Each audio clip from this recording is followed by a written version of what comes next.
Hi guys, and welcome to our Premier League 2020-2021 season review.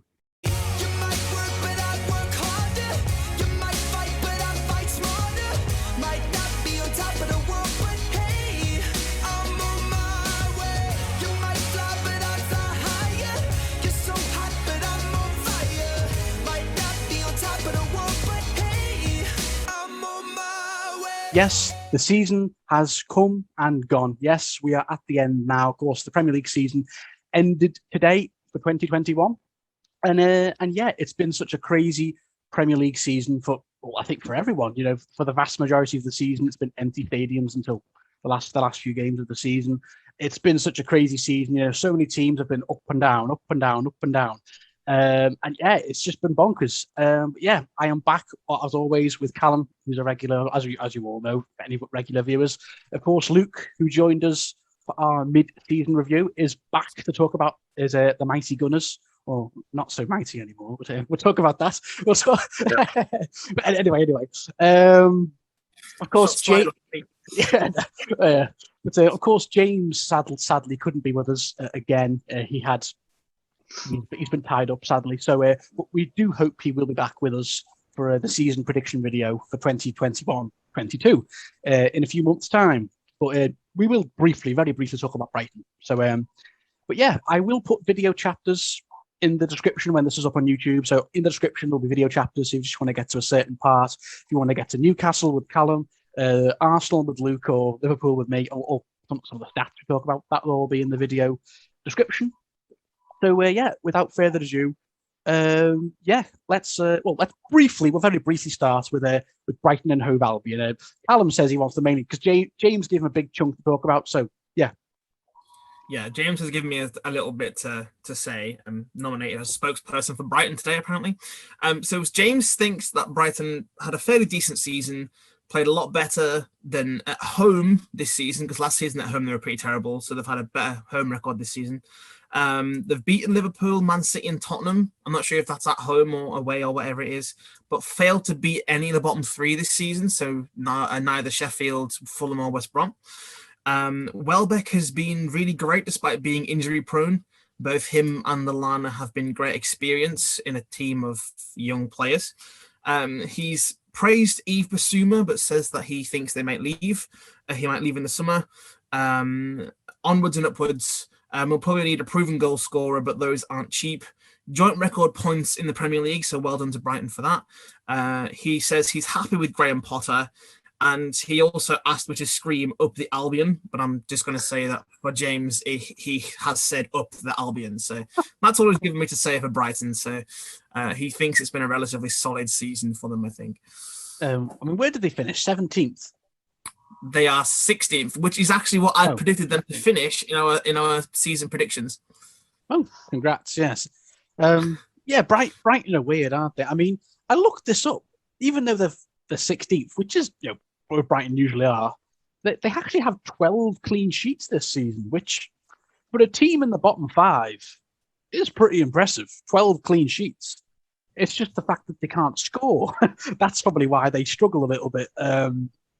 Defensively, they're quite sound, but that's all I've got to say. But yeah, I'm happy for James that they didn't go down, because it was looking dicey at some points. Same with Newcastle at some points, but you both pulled it off and stayed up. At some points. I will get to that. Yeah, and Arsenal before Christmas. Yeah, and Arsenal too at one point looked really dicey. But yeah, it's been such a crazy season. But yeah, of course, if James he will be back for our season prediction video, most definitely in August or something. Yeah. Okay. Well, let's continue then with Callum with the Magpies. Yes. And what a crazy season it's been for Newcastle. You know, at one point is Steve Bruce out. He's rubbish. He's crap. He's going down. And now he's gone on to finish 12th. So, Joe Willock, what a signing he's proven to be. So, yeah, Callum, take it away. Well, just further to your point, I still think that Steve Bruce should be sacked. Get him out! I mean, I won't lie. The season has been very up and down. So we finished on 45 points, which is one more point than last season. We finished 12th, which I also think I predicted Newcastle to finish in our prediction video. But anyway, which is one better than last season as well in 13th. 12 wins, 9 draws, 17 losses. Most of those 17 losses came in the sort of the second, the second third part of the season. So it's kind of in the middle, where we didn't win for 11 games. So that was when the mid-season review came out, when I was pretty skeptical about the possibility of relegation and talking about how bad we were and asking for Steve Bruce to be on the chop and all those kind of things. And it was pretty terrible time to be a fan. But the first third of the season, we were closer to European places than relegation, and Arsenal were below us for quite a lot of the first third of the season. Then the last third, we've been on a huge run of form, mostly thanks to Joe Willock, where we've beaten West Ham, we've beaten Leicester, we've beaten Everton twice this season. So teams who were in the top 6 or around there, we've drew with Spurs twice. We've drew with Liverpool twice this season. So, we have had some, decent results, really. And it was just that awful mid part of the season where, all the Newcastle fans were asking for him to get the chop. But apart from that, it hasn't really been a bad season. I can't say that it's been terrible finishing 12th, especially with the optimism that, some of us had about the takeover that was supposed to happen and didn't. And then, Joe Linton has even been better this season in a new sort of left-sided position compared to last season. Callum Wilson has been, well, without his goals, relegation would have been set, and Willock as well. 12 goals and 5 assists for Wilson, and he was injured for quite a little bit as well. Joe Willock has 8 goals since February, and 7 in his last 7 games. 7 in a row, yeah. And then I think he scored in his first game against Southampton, which would have been February, when we kind of started to turn around the form that we were in. So yeah, without Wilson and Willock, I don't know really where we would be this season. Just to go in a second. Yeah. Do you know if Willock continues to score the start of next season? Say if he does, will that count towards breaking Vardy's record? I'm not actually certain. Yeah, probably. Or is it just within one season? No, I imagine it would count because I think it was in consecutive games, wasn't it, Vardy's record? Yeah. So I think it would, but I'm not completely certain. Maybe though. There's only 4 games away, isn't he? Well, yeah, but that depends whether or not he returns to Arsenal and whether or not he gets played. Because apparently, well, I mean, I've seen things saying that Arteta wants to keep him there next season. And to be honest, scoring in 7 consecutive games, which one of your midfielders has done that this season? None of them. I think our top goal scoring midfielders with 1 goal. So I mean, I'll get on to that anyway. You can carry on. Yeah, I think it's pretty. Well, I hope we can sign him anyway. That's all I'll say. Ryan Fraser, obviously, at the start of the season, I was quite optimistic about our strike force. He's been injured quite a lot and not really been, to what he can be. So hopefully next season he has got a bit of a run for next season. We did make it to the quarterfinals of the FA Cup and were knocked out by Arsenal. Quite, I don't know, annoyingly, I guess you could say, because in the last sort of minute of time, Andy Carroll possibly should have scored to send us through. But, regardless of that, like I said, for goals, Wilson has 12, Willock has 8 since February. And then our closest 2 after that are Almiron and Joe Linton, who both have 4. I think St. Maximin has 3 assists. Obviously, Wilson with 5. St. Maximin has 4 assists, and then Jacob Murphy with 3. He slotted into right wing back, and I mean, he wasn't given a fair chance under Rafa Benitez by any stretch of the imagination, and he's been a bit of an unsung hero this year. And Matt Ritchie as well. After the bust-up with Steve Bruce earlier on, he was brought back into the team and was one of the main reasons for our turnabout of form. So, Matt Ritchie and Jacob Murphy deserve a lot of credit this season. We've scored more goals than last season, obviously with Wilson and Willock. But we've got less. We've got 5 less clean sheets than last season, and we've conceded more goals too. So defense has been a bit more leaky this season. With back 5s, back 3s, back 4s, we've basically done a whole load of things this season.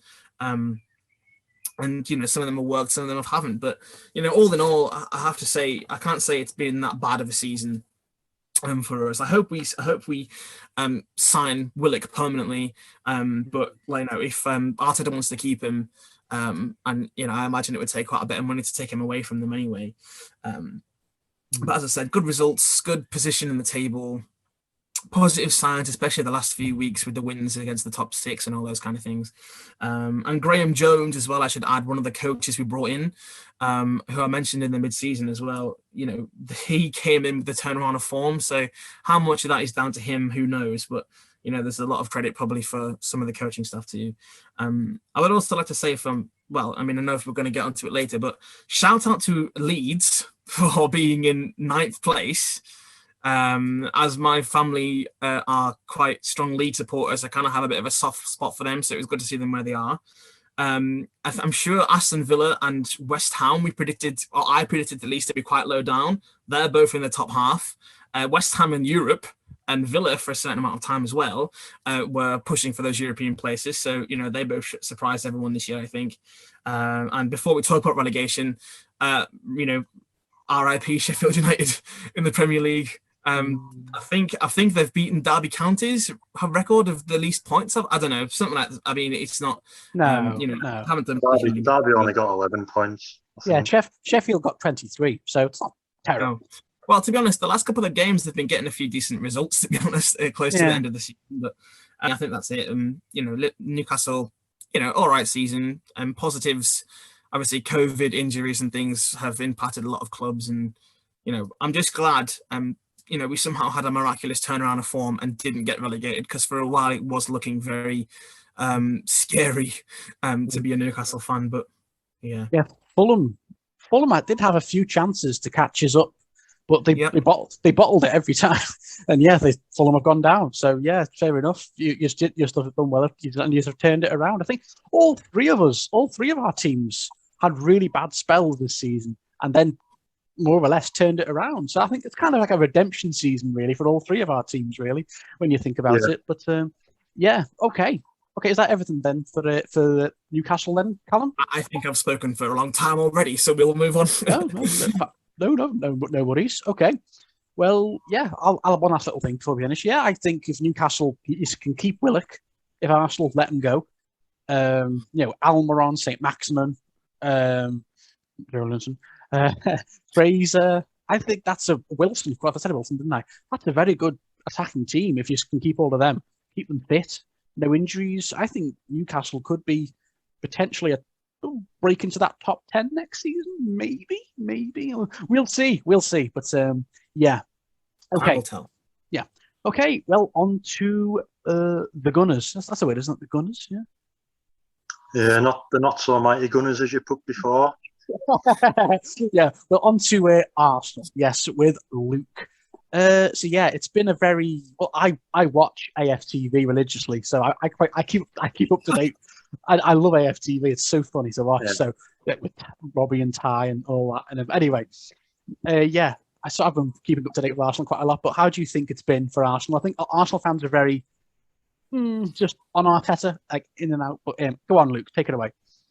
Yeah, so it seems to be turning into the similar situation that we had with Arsene Wenger, where it's like 50-50 Arteta in, Arteta out. But most of that came from was losing to Unai Emery in the Europa League semi-final. But as I got right in here, the opening 14 games, we lost 8 of those games, and that put us off onto a really bad start, really.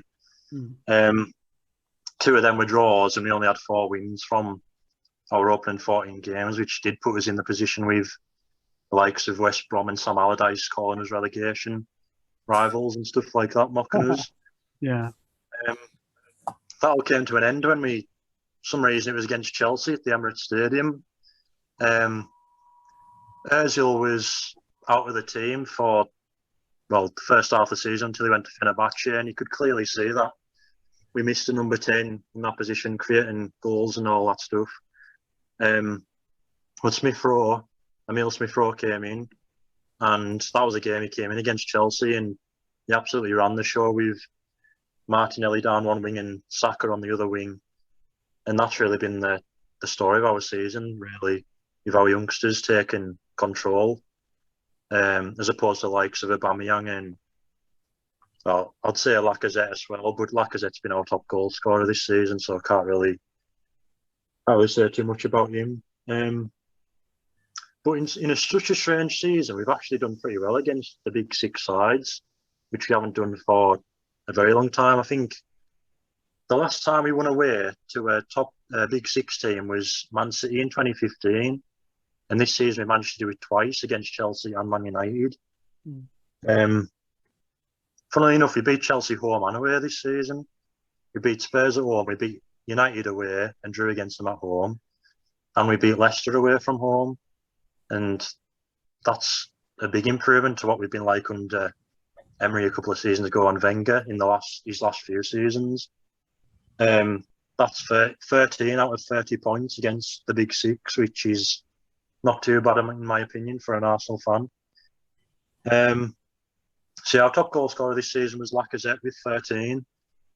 It's been a bit of a strange season with our strikers, with Lacazette switching out with Aubameyang. But Aubameyang's had his problems off the pitch with his mother getting in hospital with some bad health, and obviously he contracted malaria himself, so he wasn't at his most fit. But he wasn't too far behind Lacazette with 10 goals. Same with Pepe again. Pepe scored 10 goals in the Premier League this season, and scored a brace today and scored a brace in his last game.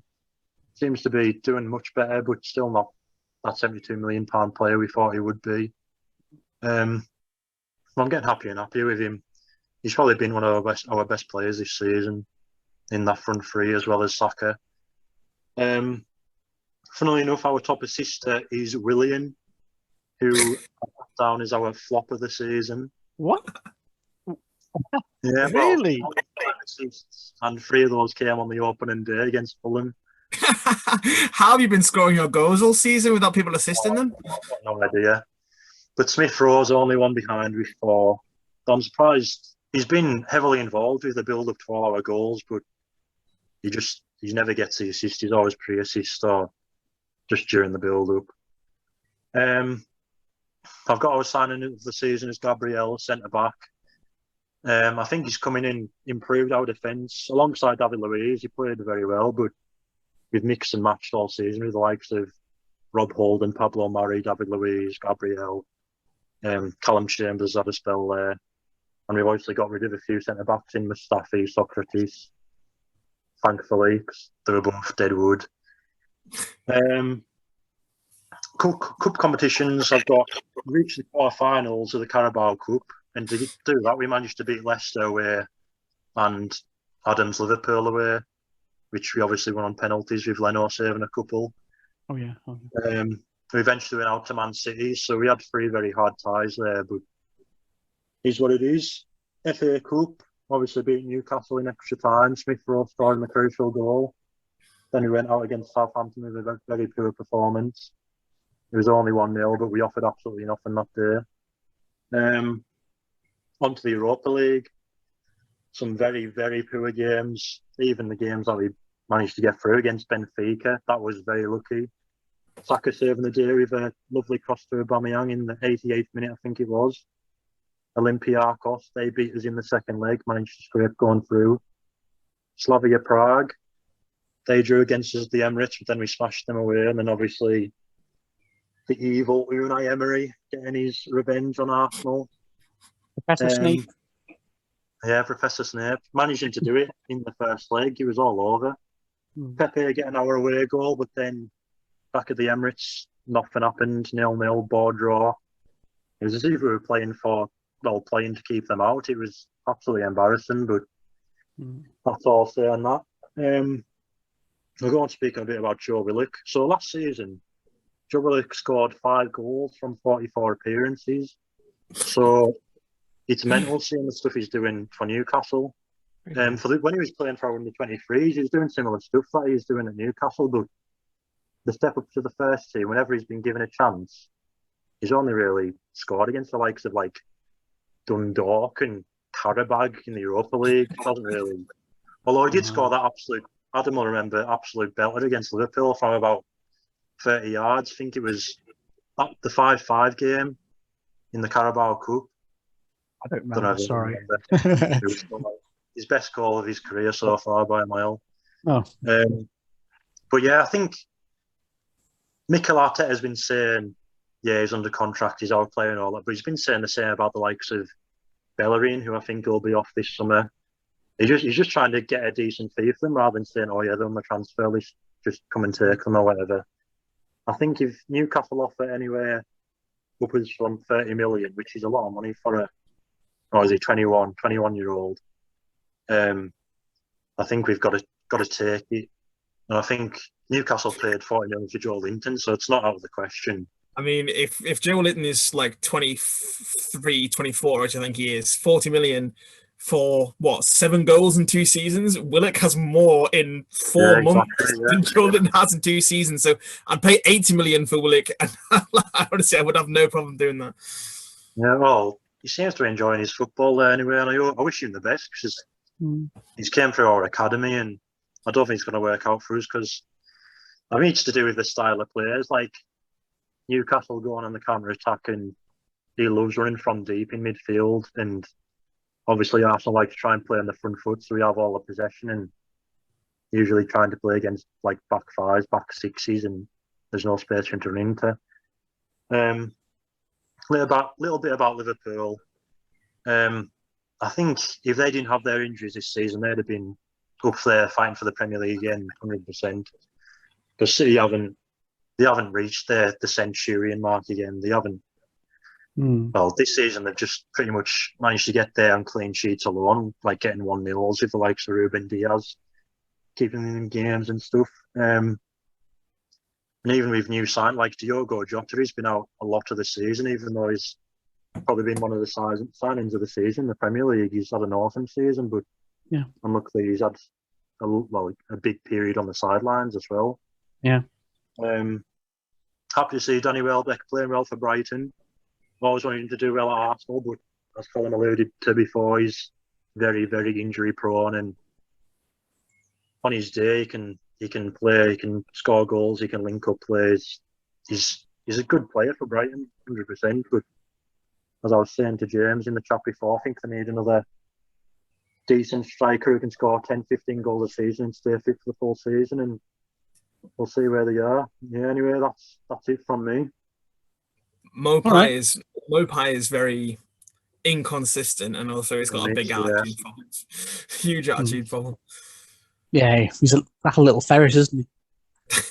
Yeah, especially against us last season. He got that stuff Guendouzi last season. that iconic moment of Ty going, "Mbappe, you're a cheat. I hope Brighton get relegated." Oh my god, that was iconic. I hope Brighton get relegated. That was class. I love AFTV, man. It's like one of my favourite YouTube channels. It's so funny to watch it. Good entertainment. Oh man. Okay. So yeah, is that everything for Arsenal then? Okay. Yeah, that's me finished. All right. Well, usually James would say right now is go brag.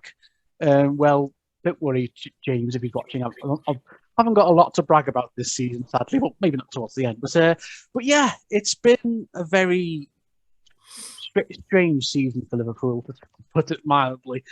So yeah, well, I already did 2 videos, separate videos, back when we were going through that awful run in January and February. So I'll try not to get into too much detail again. But yeah, it was bonkers. So first half of the season, we actually were doing okay before it all went to hell in January. First half of the season, we were doing okay. We had some very good wins, cracking opening game against Leeds 4-3. We beat Arsenal away, Chelsea away.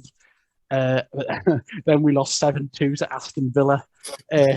One of our biggest ever away defeats. But that was just such a bonkers game. And Van Dijk and Gomez were playing that game too. But that was just such a bonkers game. I think that was very much a one-off. But And then obviously the Merseyside derby happened, and we lost Van Dijk and Gomez due to injury. Two massive injuries right there. Losing a player like Virgil van Dijk was massive. And Gomez too. Even though he's not on Van Dijk's level, he's still a very good centre back. So right there, we lost our two first team centre backs, and we still pushed on with the injuries. Matip filled in for a little bit. And then in December, we beat Spurs at Anfield with a very good win. At that time, that was a top of the table clash because Spurs were second, we were first. And then we beat Crystal Palace 7-0 away, one of our biggest ever away wins. So in one season, we've had our biggest ever away defeat and our biggest ever away win. And we thought, okay, we're top of the Premier League at Christmas, third year in a row. It's all good. It's all good. And then January happened and it all went to hell. Yeah, I don't know what happened. It was absolutely bonkers. I don't know whether it was the injuries catching up with us, a lack of confidence, a lack of morale. The form just went out the window, and we just started drawing lots of games, losing lots of games, and we just started to slowly but surely slide down the table. And in the space of 3 months, we went from first to eighth. And it was just such a massive drop off. Everyone was laughing at us. Everyone was laughing at us, and we were having such bad results. 6 defeats in a row at Anfield, which was just absolutely humiliating. We've never lost 6 games in a row at Anfield ever in our history as a football club. That was just a very bitter pill to swallow. We got beat. We lost to teams like Burnley, Fulham, Brighton at Anfield. Sorry, James, but that was just embarrassing, losing to those sort of teams at Anfield. And then Everton beat us at Anfield too. Everton, who haven't beaten us at Anfield in 20 years, and we never hit the end of it, but they finished 10th. So yeah, well, I don't know, whatever. Yeah, have fun with that, Everton fans. You just finished 10th still. But anyway, yeah, it was just bonkers.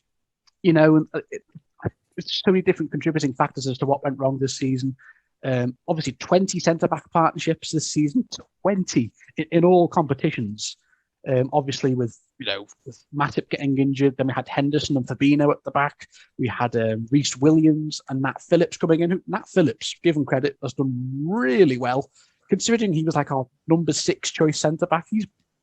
He's done really well. Nat Phillips, given credit. Reece Williams came in, of course. Ozan Kabak on loan from Schalke, who did okay. He wasn't amazing, but he did okay, definitely. It was just bonkers. And then at one point, we just couldn't score. We had like 100 shots at Anfield and scored 2 goals. I think we were the second least scoring team in the Premier League at one point. We were just nowhere near as clinical.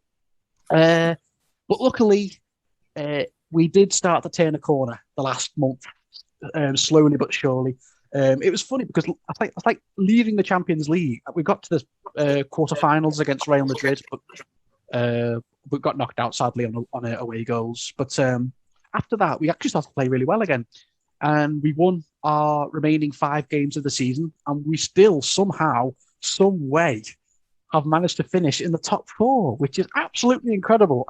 That's an achievement of itself. With this bonkers season with so many injuries, this awful run of form in early on in the year, we've still managed to clinch 3rd on 69 points. I am amazed. But I've got to congratulate the players, because obviously we won our last 5 games in a row against Southampton. We beat Man United at Old Trafford. That was lovely. We beat West Brom with that incredible last-minute header from Alisson. Oh, Alisson Becker, man. The 95th minute. Boom. That was incredible. Then obviously we beat Burnley and Palace today to get 3rd on 69 points. So yeah, 20 wins, 9 draws, and 9 defeats. We scored 68 goals and conceded 42. So yeah, nowhere near as clinical this season, because last season and the season before that, we were getting like high 80s, 90s in terms of goals. But this season, 68. Even though Mo Salah was our top goal scorer with 22 goals, which I'm very, very proud of. He still had an incredible season. He just missed out on the Golden Boots. Harry Kane beat him. Mane got 11, which by his standards is very low, but even he's admitted it's not been his best season, Mane, but he still got 2 goals today against Crystal Palace, 2 very important goals. So, and Firmino got 9, but Firmino's never really a goal scorer. Our top assists, Trent Alexander-Arnold, who hasn't had one of his better seasons, but he's still got 7 assists. And Firmino with 7 assists, and Mane with 7 assists. So, yeah, it's been a bonkers season, but I'm actually happy that we've still managed to get third. It's actually quite incredible, really. And with the players we've missed this season, with like I've said, all the injury crisis, we've still managed to get third. I'm really impressed with that.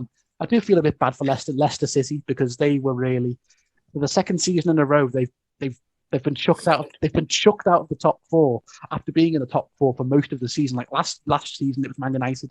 This season, it was us, and Chelsea too. Because Chelsea finished 4th. So you have Alisson to thank for your last-minute header against West Brom, but also, in some ways, you have Newcastle United to thank for beating Leicester a few weeks ago. If Leicester had beaten us on that day, they'd have been in the top 4, and you wouldn't. So us beating Leicester kind of gave you the Champions League.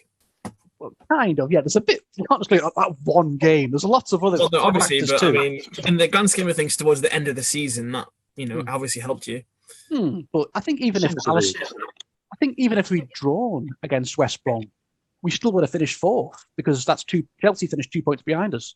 But on goal difference, I'm not sure. It was an exciting end of the season, anyway. It's less, as far as long as I can remember, most end of the day seasons have been a bit. Well, yeah, but this one was like, for the top 4, there was goals everywhere in the Leicester and Tottenham game and the Liverpool game and everything. And I was like, well, who's there now? And, it was really quite interesting today. Just seems to be a bit unlucky, Brendan Rodgers. I remember he was first with Liverpool for the majority of that 13-14 season. Last season, he was in the top 4 for the majority of that season. This season, he's in the top 4 for the majority of this season. And on the final day, it just always seems to come crashing down for him. Yeah, he's getting a bit of a reputation of being a bottler, which I don't like. I love Brendan Rodgers. He's a great manager. Yeah. Liverpool fans always hold him high because what he did in the 13-14 season with that incredible time. We really overachieved in that season, and what he's done at Celtic, what he's doing at Leicester. They won the FA Cup this season, so give them credit for that. Yeah. But that was a big thing for them. But yeah, I do feel bad that they've just been kicked out of the top 4 again by us. Well, and Chelsea helped a lot too. But yeah, it is what it is. Sadly, since you've mentioned Celtic, and I watched our prediction video earlier, we were talking about the Scottish League in that one, and you said Scotland was a one-team league. And it was for 8 years. Celtic. It was, yes, for 8 years. It was. Have some more belief in your old captain, please. Oh yeah, I'm very happy for Steven Gerrard, what he's done. But what I said at the time still stands. At the time, Celtic had won the league 8 years in a row, so it was a one-team league. But Steven Gerrard has changed that with Rangers, and he's put Rangers back on the top. So yeah, well done, Stevie G. Well. Yeah, what a season he's had at Rangers. Yeah. Well, it's a second season in charge, isn't it? Because he's already had one season before. And yeah, I think we all know one day he's going to be succeeding Klopp, probably in a few more years' time, because he needs more experience. But it's a matter of when, not if, Stevie G comes back to Anfield. He doesn't want to do a Frank Lampard or anything. He wants to do it right. Okay, well that has been for all 3 of our clubs. Now let's finish off. We'll do cap off on a few more things. We'll talk about top 4 very briefly. Man City, of course, won the league with 86 points, which, going by previous seasons, is pretty low. 99 points last season, 98 points the season before that. City, 100 points the season before that. What do you guys think? Do you think I saw something that's like City have kind of just walked the league this season because the other teams just haven't really been at their best. What do you guys think? Well, Man United really weren't that far off in the end, but they're quite points, this year. Again, you had your big injuries. Chelsea was going through the bad patch with Frank Lampard, and then replacing him with Tuchel. So I think the teams around were inconsistent and kind of helped Man City to the title with the low average of points really compared to the last season. So in some ways. They could have been quite fortunate to win the league, to be honest. City. Sorry. Go on, Luke. I was just going to say they seem to have just changed the way they play. Because the couple of seasons before, they've been outscoring teams left, right, and centre. And obviously, this season they played the majority without their striker. They've had Foden at false 9, Gundogan at false 9, Bernardo Silva, a false nine, etc., etc., etc. They've just got Ruben Diaz to thank, I think, with the amount of clean sheets that have won them games. Phil Foden, I've got to give him credit. What a player! Ooh. Hopefully he'll do well for England in the Euros, which is starting in a few weeks' time. 3 weeks is it? I think the first game. I think so. Yeah. Oh, of course, the Euros. I forgot all about the Euros. Yeah, it's the Euros now. Woo! Yay. Okay. Of course, Man United finished second. But yeah, that I think that's a very false finish. Maybe I'm just being biased. Quite strange, isn't it? Yeah, I don't really know how they've gotten themselves there, to be honest. Well, Bruno Fernandes. Fernandes. Yeah. Okay. Of course, we got third. And Chelsea got second. Fourth. And let's quickly talk about relegation. Teams that went down: Fulham, West Brom, and Sheffield. Any thoughts? Predictable, apart from Sheffield, maybe. I'm pretty sure we said West Brom and Fulham would go back down again at the start, but I think Sheffield United were quite a well. I think they've had an injury too. I'm not sure who was it, like Basham or somebody key for their centre backs anyway for most of the season. And I mean, they've kind of been unlucky, to be honest, because a lot of the defeats at the start of the year were like 1-0s and things like that. So had it gone the other way, they could have, they could and maybe should have stayed up sometimes. But it's a shame to see them go back down. But Fulham and West Brom were predictable. Yeah, very. I mean, Sheffield finished 9th last season, and then they went down. Hopefully, we don't see the same thing with Leeds. Fingers crossed. I think Leeds are too good to do that. But okay, any thoughts, Luke, at all, or should we just move on to the top stats? No, I think I was actually quite pleasantly surprised with Fulham. They've played some good football. I think. Like I tweeted at the start of the season when Fulham won the playoffs, I was quite annoyed that they got them over Brentford because Fulham and West Brom are trampoline teams. They're always up and down, up and down, up and down. I've been very impressed with Scott Parker. They could have won a few more games, but they've missed so many penalties and easy chances that that's what cost them in the end.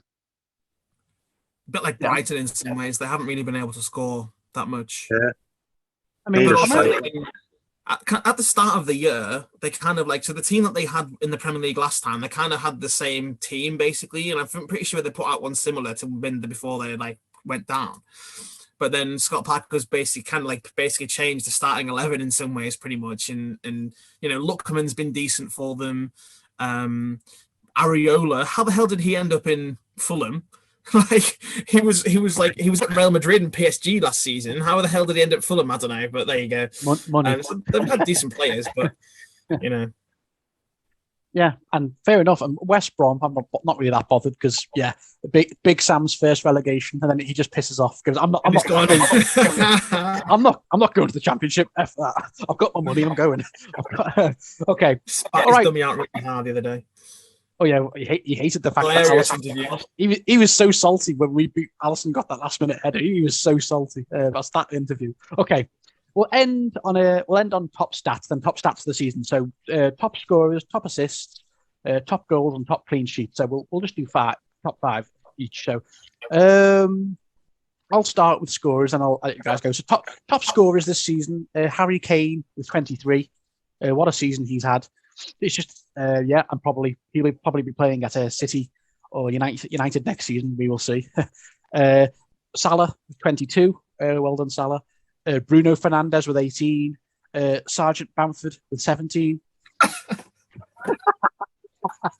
Sorry, Luke doesn't get that. I always like to call him Sergeant Bamford. I don't know. It's just Bamford.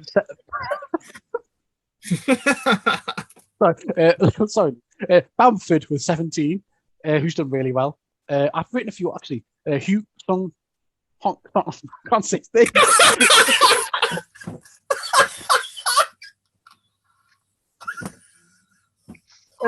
Song Hugh Min. Sorry.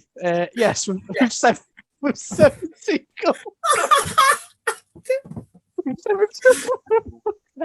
17 goals. Dominic Calvert-Lewin with 16. Vardy with 15 and Ollie Watkins with 14.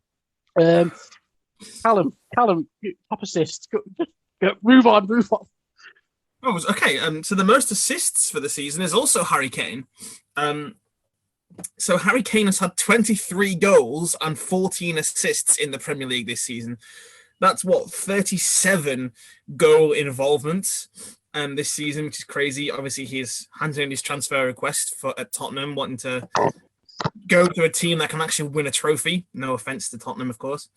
Bruno Fernandes is second with 12. So, De Bruyne with 12, Jack Grealish with 10, Son Heung-min with 10, Rafinha from Leeds with 9, Marcus Rashford with 9, and then Vardy with 9 as well. So that's the sort of top 8. But Harry Kane has had a blinder of a season, actually, as has Son, really. Son and Kane were in my fantasy team pretty much all year. So, yeah, well done to Harry Kane this season. Yeah, Harry Kane's really been carrying Spurs for years, and I think it's time he leaves. I don't blame him for wanting to go to a bigger club and win some trophies, because he's getting old now, isn't he? He's 27, which in football years is kind of getting on. So for a striker, not that he's, because he's not like a fast player. He's quite big built player. So it's not like he's got much agility anyway. But if him and say Bale goes back to Real Madrid or whatever, they're going to lose 2 big players for Spurs, and then they're left with Son. And then can he do it by himself? I could imagine if they both leave, Spurs will struggle next year. All right, Luke, do you want to go with top goals? Top goal. What do you mean? Top goals. How many teams have scored the most goals? Yeah, so Manchester City scored 83. That's still surprising, as I said before. They played the majority of the season without a striker. Man United with 73. God knows how many penalties they've had. Leicester with 68. Obviously, Ian Nacho scoring quite a lot. Vardy scoring a few at the start of the season. Liverpool sharing out the goals. Salah getting, 21 of them, I think. 22 Salah got, yeah. 22. Spurs with 68. With Son and Kane doing the bits yet again. And Leeds with 62 in 6th place. They've shared out a fair few as well. Bamford obviously scoring a few, Rafinha, Jack Harrison, etc., etc. And then it's West Ham, Chelsea, and Arsenal in 9th. I'd like to add to that just quickly. Since March, and I think it still stands, since March, Newcastle are the top scoring team in the Premier League since March. So, let's say, it's only 2 months, but we've done pretty. I'm trying to think of all the positives I can from this season, and that's one of them. So I'll add something onto that. Since Christmas, the only teams who have more points than Arsenal are Man United and Man City. Crazy, that, isn't it? There you go. It shows how bad the first half of our season was. Yeah. All right, and we'll end with clean sheets. I'll do that. So clean sheets. Man City with 19, Chelsea with 18, Aston Villa 15. Go Aston Villa. Man United with 13, Arsenal with 12, and I've actually missed out a few, but and then there's loads. I think there's like 4 or 5 teams with 12 clean sheets, but with Arsenal. I think obviously it's like Brighton. Brighton got 12 clean sheets. I think we got 12 as well. And that is it. Yeah. Okay. Well, thank you very much for joining me, guys. It's been an absolute pleasure. And so concludes the 2020-2021 season. So we will be back with James. So there'll be 4 of us. Woohoo! Yes. I don't know when the season begins. Is it August? It'll be August with Norwich and Watford being back in, of course, this season, next season, and also either Brentford or Swansea. I hope that Brentford can get it done this time, because hopefully second time charm for their playoff finals. But Swansea haven't been in it for a while, so Yeah, it's good to see Norwich back too. Hopefully they can do a lot. Hopefully they can do a lot better than the last season where they finished rock bottom. But we will see. Okay, well, like I said, the four of us will be back for the new season prediction video in a few months' time. Of course, we hope you all enjoy the Euros. Come on, England! Who am I kidding? We'll get knocked out at the last 16. So who am I kidding? Iceland again. We'll end with this very briefly. What are your predictions? Who's winning the Euros?